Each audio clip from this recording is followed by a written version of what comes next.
Welcome, aloha, buongiorno, g'day. Everyone is very excited about this year. I am. I mean, this year is going to be really big, really major. Everyone feels or knows that something big is going to be happening. And ultimately, it really does come to one's perspective. I mean, if you place your attention on negative things, on the kind of pessimism that's out there, that will be the reality you manifest.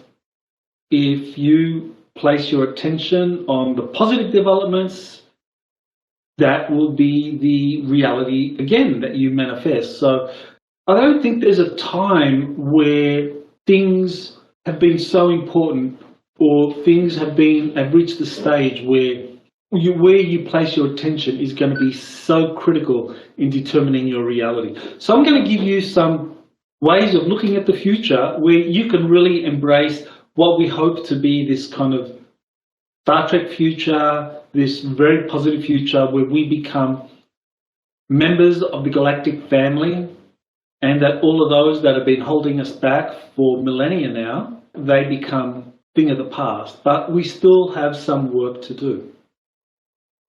So the title of the webinar is What's Coming in 2024. So I will be looking at what it is that I think is unfolding right now and what are the key developments that pertain to this idea of catastrophic disclosure. And of course, by disclosure, we're talking revealing the existence of extraterrestrial life, of underground civilizations, and ancient technologies that have been here for a long, long time. And my first slide really sets up exactly what we are trying to understand by this term of catastrophic disclosure. And that introduces this other term of controlled disclosure. And so this was probably nowhere better illustrated than the UAP Disclosure Act of 2023. That was a controlled disclosure initiative. That act was proposed and it had some key provisions. And what I'm going to walk you through is the things that were passed, the things that were deleted, and how that UAP Disclosure Act became gutted essentially, and what that entailed for catastrophic disclosure. Okay, so the UAP Disclosure Act was proposed and it had no dissent in the Senate, but when it went to the House of Representatives, that's when the Senate began to build, and those that wanted to sabotage this, they were successful in sabotaging it or gutting it. This was probably the most controversial from all elements. Section 10, federal government shall exercise eminent domain over any and all recovered technologies of unknown origin and biological evidence of non-human intelligence that may be controlled by private persons or entities in the interests of the public good. So this was a very controversial part of the bill. The intent was to be able to go to corporations and assert federal government jurisdiction over any recovered extraterrestrial technology that they had in their possession, because the system that was developed over the course of decades was that the US military would be the first to arrive at a particular area where, say, a UFO crashed or was shot down. So you'd have the military there, they'd sanitize the area, and then they would pull the technology out, the flying saucer craft and any biological entities, they would take them to some military facility. Over the course of some time, a lot of that technology would be moved over to corporations, because it was understood that corporations had the better scientists, they were better equipped than the military for being able to study the retrieved craft. So the craft, bodies and so forth were handed over to the corporations. And sometimes, well actually more often than not, you would actually have corporate facilities on military bases. And this is something that Emery Smith, if you've watched any of his shows on Gaia TV, he talked about how he was a first medical assist in the 1990s, and his duty was to help with the dissection of recovered alien entities. And he was based at Kirtland Air Force Base. But that the area that the corporation was conducting all of the research in terms of studying the alien bodies and also reverse engineering the craft, the recovered craft, were also on the military base.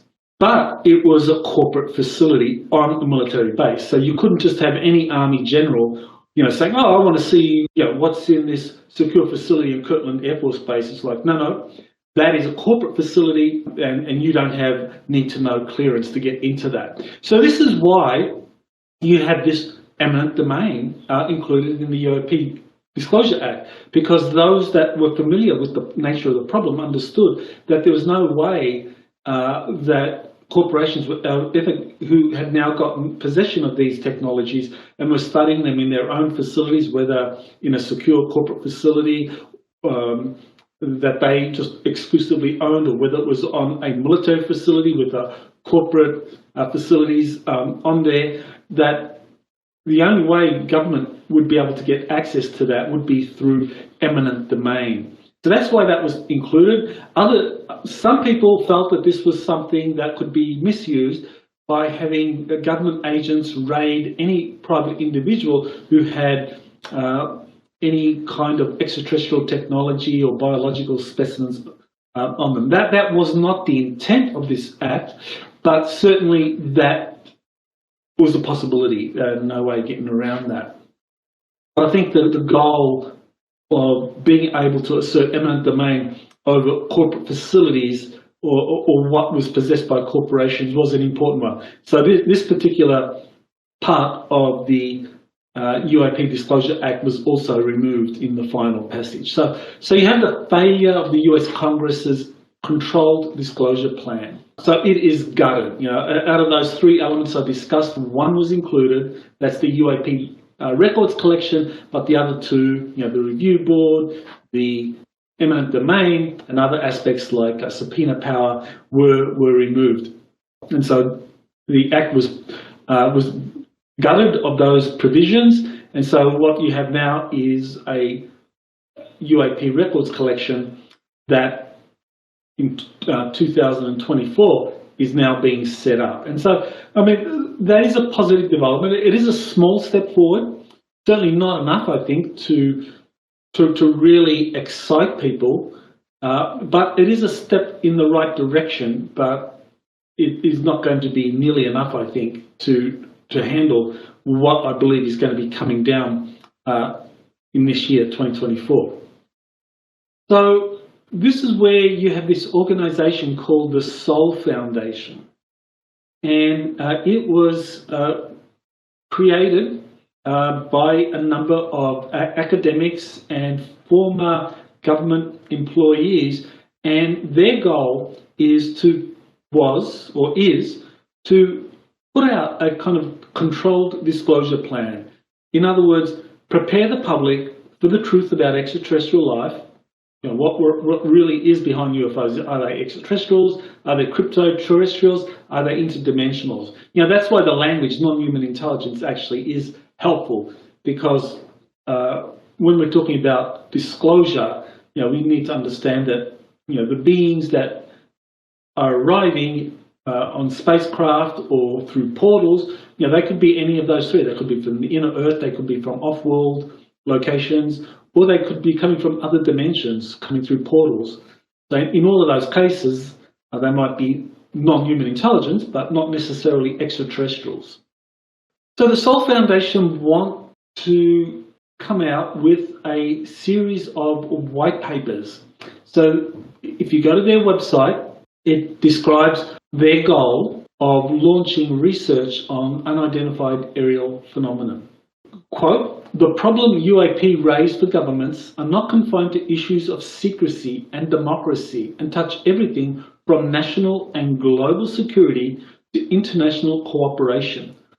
Sol is planning a comprehensive suite of white papers on these and other topics."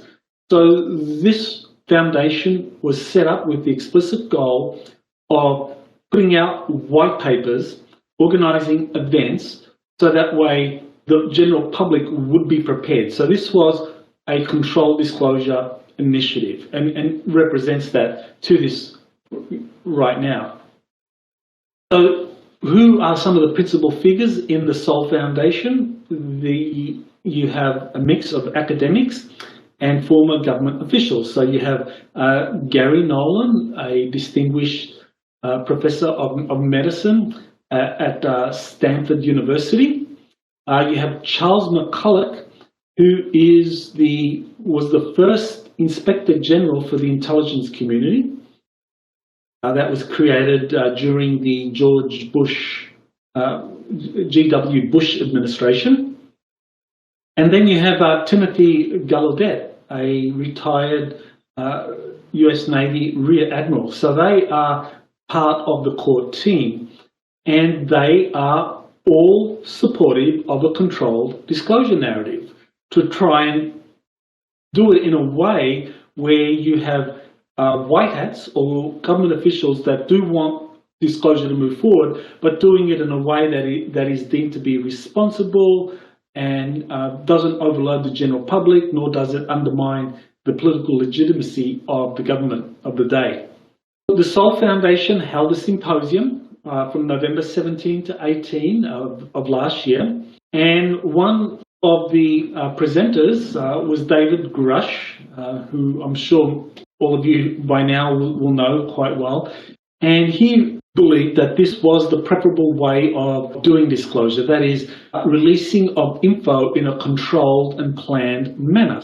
Another one of the presenters was Colonel Carl Nell of the US Army, and he analysed the UAP Disclosure Act and how it creates a framework for controlled disclosure. So there you have it very clearly articulated that the UAP Disclosure Act was, in fact, a controlled disclosure plan. Carl Nell presented a disclosure slide that describes a 10-year process. You have phase one beginning in 2024, which was assumed to be when the UAP Disclosure Act would pass, and the different phases would end up around 2034. So you would have a 10-year period, and at that 10-year period, you would have disclosure, official disclosure. So everyone knows by 2034 that extraterrestrial intelligence or non-human intelligence, that they exist, that some of the UFO craft that have been seen or recovered belong to these non-human intelligence. And so he mapped out a process for this all being achieved. And it combined government, academia, scientific organizations, and the private sector, all doing their different bits in this process. But the main takeaway, I think, from his disclosure side was that, yes, the Sol Foundation and the UAP Disclosure Act were very much a controlled disclosure initiative. And in the event, in the unlikely event that the UAP Disclosure Act would not pass, then Carl Nell raised the prospect of catastrophic disclosure. And so that would be bad. As far as government and academics and scientists are concerned, you want to do things in a controlled and prepared, well thought out way, that if that fails and you have a catastrophic disclosure where you don't have any of that planning or controlling of the release of information, then that would be catastrophic. And so he presented it as a kind of like undesirable outcome if the UAP Disclosure Act wasn't passed. But it wasn't passed, and so now catastrophic disclosure appears as a real possibility because this was a case of a failure of a bipartisan plan where you had white hats and members of the deep state agreeing that this would be the plan that they could all agree to. But it was shot down in the final stage during a congressional committee where some people, beholden to the military-industrial complex, especially corporations, decided that this controlled disclosure initiative should not be passed. It gave too much power away to this review board and to the president. So before I get to talk about catastrophic disclosure, I want to go over a British plan for controlled disclosure from Britain.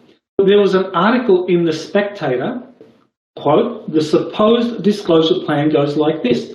First, the powers that be will casually tell us that a planet a squillion miles away probably harbors a few bugs in the clouds, i.e. something profound but non-threatening. So this article was written after there was a release from NASA concerning the James Webb Space Telescope saying that biosignatures had been found on a distant planet. So the first stage of an official announcement concerning a discovery of biological entities on a distant exoplanet has already been attained, but they're just waiting for confirmation. And this article was really pointing out that NASA already knows the answer. That, yeah, they've discovered biosignatures, but they're just going through the formal process. So this is part of a controlled disclosure plan. So the first step is to announce the existence of these microbes on an exoplanet so many trillion, quadrillion miles away. So this is likely to happen within a few months. We are very, very close. Let's go to the next stage. The second stage, the Spectator article describes what the British scientific establishment, and it refers to the British scientific establishment as being in support of this kind of controlled disclosure plan. Quote, once we've grown used to that, we will be told we've encountered a technosignature, indicating intelligent non-human life, maybe broadcasting radio waves or sending out probes, which is worrying, but hey, we cope with the microbes. So the next step will be, okay, first you announce the discovery of microbes on a distant exoplanet. Next, you announce the discovery of technosignatures. That is that there's an intelligent extraterrestrial race on a distant exoplanet, and they're producing radio waves or producing emissions into their atmosphere that can only be produced through some kind of advanced industrial society. So that would be like a technosignature. So this is the second part of the plan. Technosignatures. Well, that's what the Search for Extraterrestrial Intelligence's approach is all about, looking for radio waves emanating from a distant planet. SETI's technosignature hunt, quest for extraterrestrial signals in the heart of the Milky Way, takes off. So recently there's been more funding for SETI, and Cornell University and SETI are collaborating now in seeking technosignatures in the center of the Milky Way. So what they're trying to do is find evidence of an advanced intelligent species living on some distant exoplanet, and then they would announce that to the world. So that would be the second step in this British Controlled Disclosure Initiative. Finally, the third part of the process, we will be informed that non-human intelligence walks among us and has been doing so for a while, which is deeply threatening. But seeing as we got used to the space bugs, then the space radio signals, what does it matter if we have space beings on Earth? So that's quite a surprising development, that they're going to jump from announcing technosignatures to announcing that there are intelligent extraterrestrial beings walking amongst us. That the British control plan, the controlled disclosure plan, is kind of like going beyond, say, announcing that, well, you know, we've detected ancient extraterrestrial civilizations on Mars or on the Moon, or saying that, oh, well, we've found ancient extraterrestrial ruins or crashed spacecraft on Earth that go back tens of thousands of years, that they're bypassing all of that and they're going straight to that kind of pretty radical goal or end state, which is that extraterrestrials are among us. Now, that controlled disclosure plan is what the British scientific establishment is supporting, according to The Spectator. So what happens now with the failure of the US Congress's controlled disclosure plan? Does that mean that we default to the British plan, or is something else going to happen? So I want to walk you through what I think, what's going to happen now that you have the US controlled disclosure plan falling apart. The failure of the UAP Disclosure Act means that there's no consensus on how to control the global UFO narrative and disclosure. So you have the two sides, one being pro-disclosure and the other being kind of like just a trickle down. We'll let them know a little bit, about some crashes that happened 50 years ago, but that's about it. So you have that kind of struggle between two different factions, and so the result is going to be catastrophic disclosure, according to Carl Nell. So, what is catastrophic disclosure? So let's define catastrophic disclosure. So just the word catastrophe, several meanings: a great, often sudden calamity, a complete failure, a fiasco. Well, that describes the UAP Disclosure Act. The concluding action of a drama, especially a classical tragedy, following the climax and containing a resolution of the plot. So that, in a way, also kind of like alludes to this historic confrontation between the pro and anti-disclosure factions within the US military and the intelligence community. So let's come up with a definition. I think this helps us understand the basic idea of catastrophic disclosure. That is, public revelations of non-human life that exceed official narratives in ways that undermine public confidence in traditional authority. Because the whole premise of controlled disclosure is to do it in a way where you're revealing to the general public parts of the truth that does not in any way destabilize society or, even more important, undermine the legitimacy and authority of government and military authorities. So a catastrophic disclosure is one where whatever official narrative that is being put out, that totally fails in terms of the public revelations that happen concerning non-human life, extraterrestrials. And the result of that is that the public will be very upset. They'll be angry because it'll be like, wow, you hid this from us. You lied to us for decades. So members of the public will be very angry because the truth will be revealed in a way that is not being controlled by these official government entities. So how can that happen? And who does catastrophic disclosure least impact?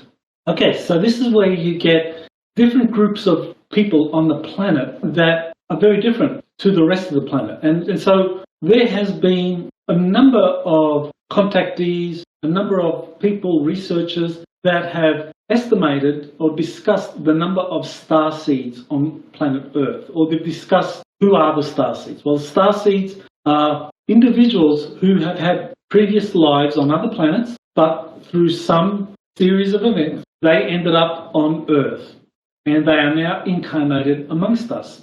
So I would assume that probably the majority of the audience watching this are starseeds.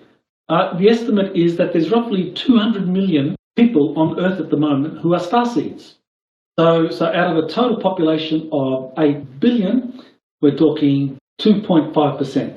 For a lot of these starseeds, this kind of disclosure would be welcome because it would be a sign that a Star Trek future has arrived. That's like what I've been waiting for all my life. It's finally arrived. Okay, millennials and Generation Z. Okay, so this would be, I think, another group that aren't going to be that badly impacted by catastrophic disclosure because they've been prepared through multiple movies, sci-fi series about extraterrestrials. There's a poll that just came out that kind of shows that those numbers that I gave you earlier are pretty accurate. For example, what the poll shows is how many Americans are ready for the truth about UFOs.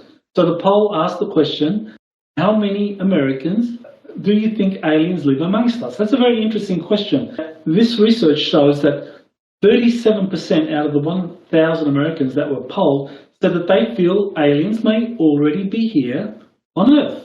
So that's quite a big number. Now, what about those that aren't ready for catastrophic disclosure? I've just described those that I think are ready in some way, whether it's through their kind of starseed origins or whether it's through television series, movies, or a combination of the two.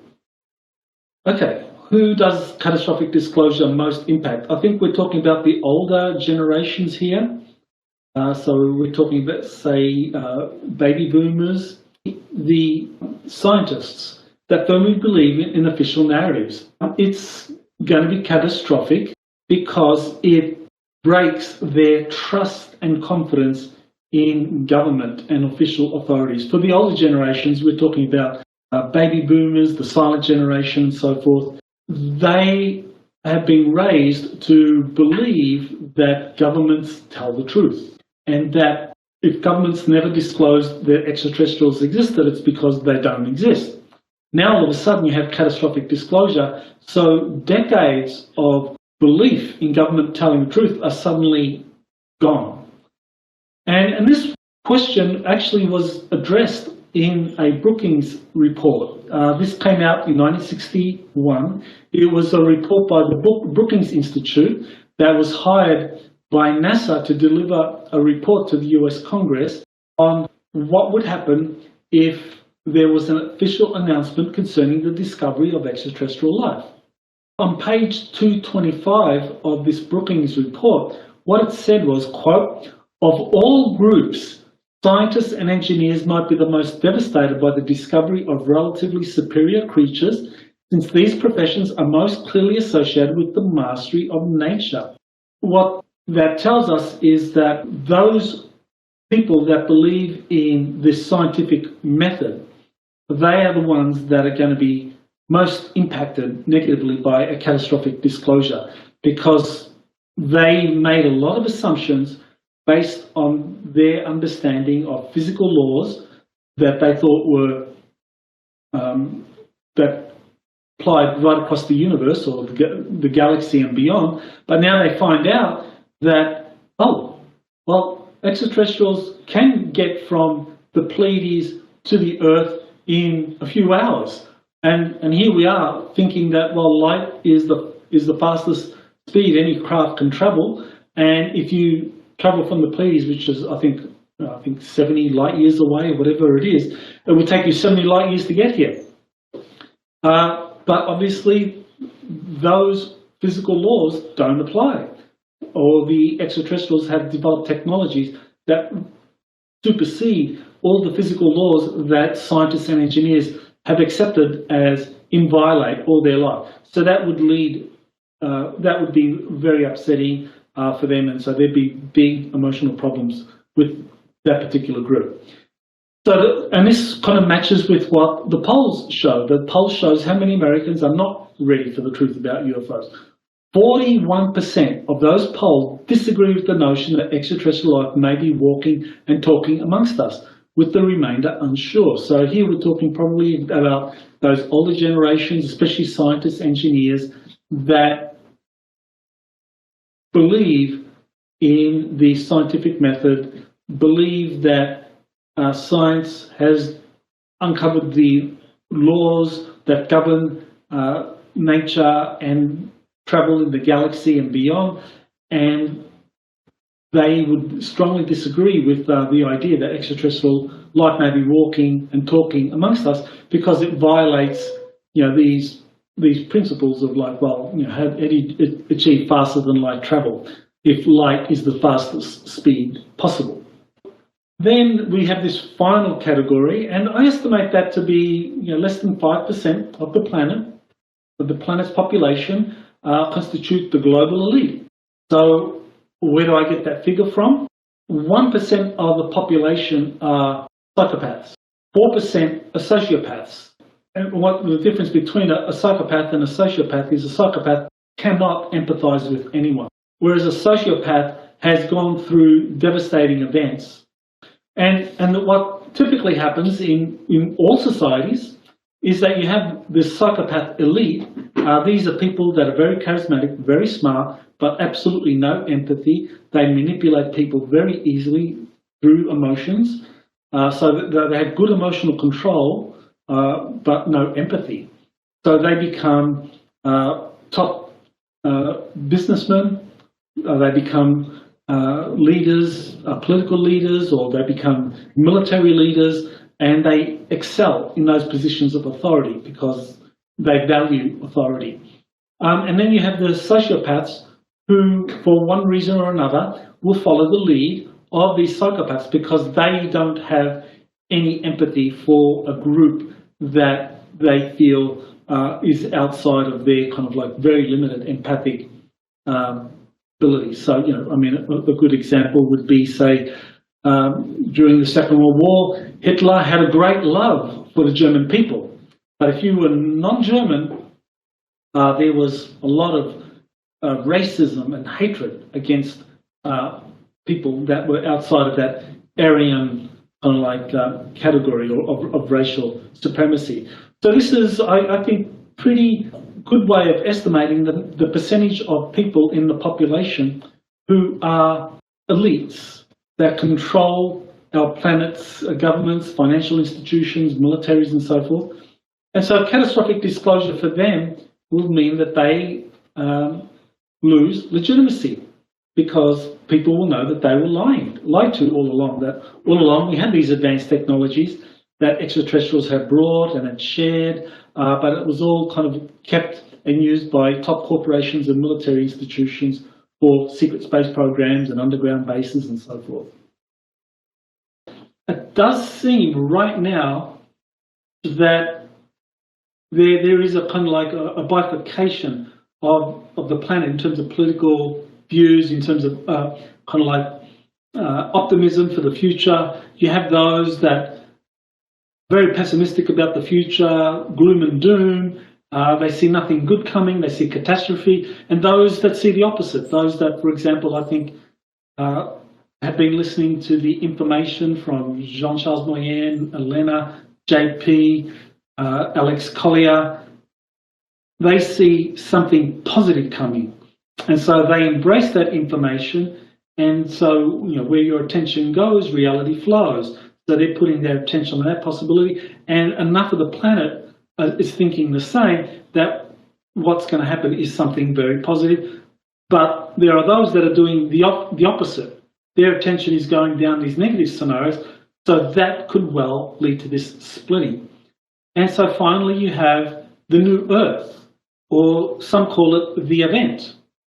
And so you have a lot of people that are talking about this. Sarah Breskman, I did a couple of interviews with Sarah. She has talked about this in terms of some of her quantum healing hypnosis clients. And Dolores Cannon talked about it, and there have been a number of others that have talked about this event, or this kind of like new Earth coming, where all of a sudden humanity's consciousness shifts into this higher plane of awareness and activity.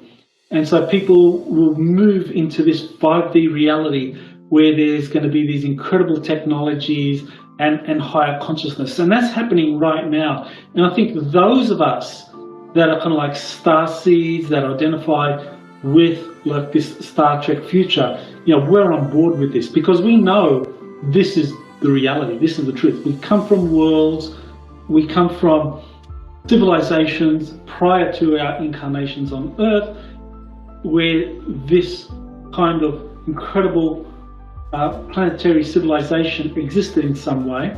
And so we're here now, we're trying to help the planet's consciousness rise so that as many people as possible, because I think that's really the key, is to get as many people as possible to embrace this new Earth, to move into this positive way of thinking, so that we can kind of like begin to manifest our new reality. And so that means it's really on us to ensure that we surround ourselves with beauty, that we surround ourselves with, that we remain optimistic about the future, that we do things for financial remuneration that we love to do, as opposed to doing a job that you hate. We do the things that give us joy and bliss, bring bliss into our lives, spend a lot of time in nature. So these are kind of things that I think enough people on the planet are doing to manifest the new Earth. And those that choose not to do that and go down another path, this kind of splitting scenario that is there. You have been listening to Exopolitics Today with Dr. Michael Salla. Please remember to like, share, and subscribe to this channel.